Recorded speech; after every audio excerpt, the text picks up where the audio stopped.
What is a note? We all just say this is a D, this is a B, this is an A, but what are we actually saying?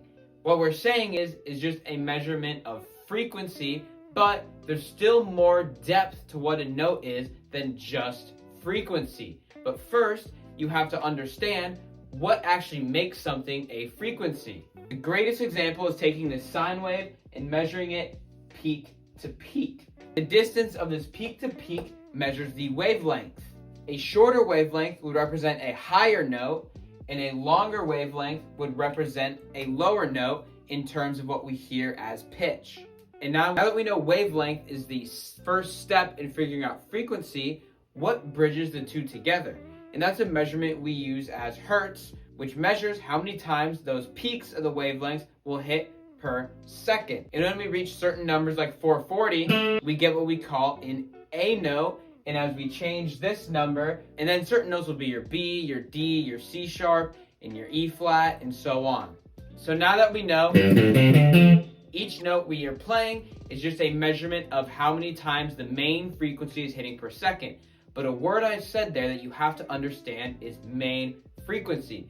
Whenever we're hearing a note, we're actually hearing a bajillion different notes at one time, but there's one our ears pick out because it's the strongest, which is the one we're playing or singing, which is commonly referred to as the main or bottom frequency. And the reason this is important is because without having a main frequency, you're not going to know how to describe something.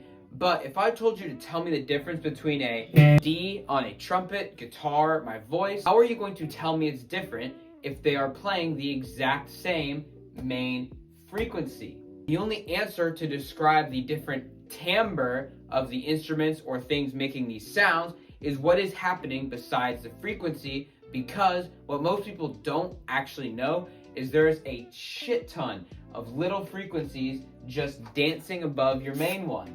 And these are often manipulated by your effects, your pedals, or just your mean of making the sound. And these are called overtones or harmonics. So the coolest thing that you can do with these is something you all know on guitar. We play this A note, and the next highest A note, that's an overtone of this, is actually super easily on the 12th fret. But what if we wanted to skip the main frequency and hear an overtone? That is a harmonic. And the reason pinch harmonics and any other harmonic idea works on guitar is because there's always these overtones being played, and you're some way going to be able to find a perfect pitch in there. And that is the concept of overtones / harmonics and why they make things sound different. But there is one more thing to make something sound different. All we've been talking about is sine waves because it's just easy, but we get into really weird shit like square waves that we still measure peak to peak, or sawtooth that we would still measure peak to peak. And I just want you to be aware of this because this is also why trumpets might sound different from a guitar to a voice.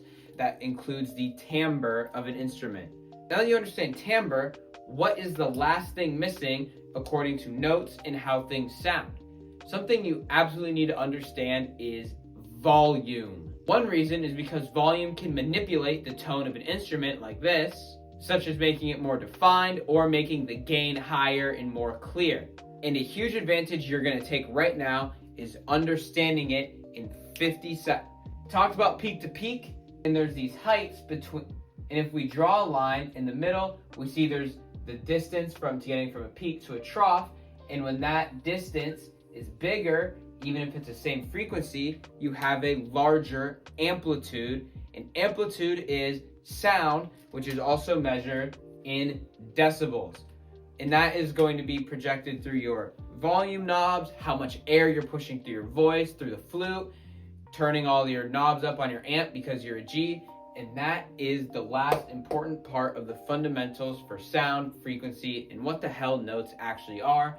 And if you want to learn how to apply these notes in the right way, I have a video up on functional harmony so you can learn how to play with chords and make these notes give real emotion. And of course, if you want more simple music and guitar content, you've got to follow for more to learn guitar faster and better than everywhere else on YouTube.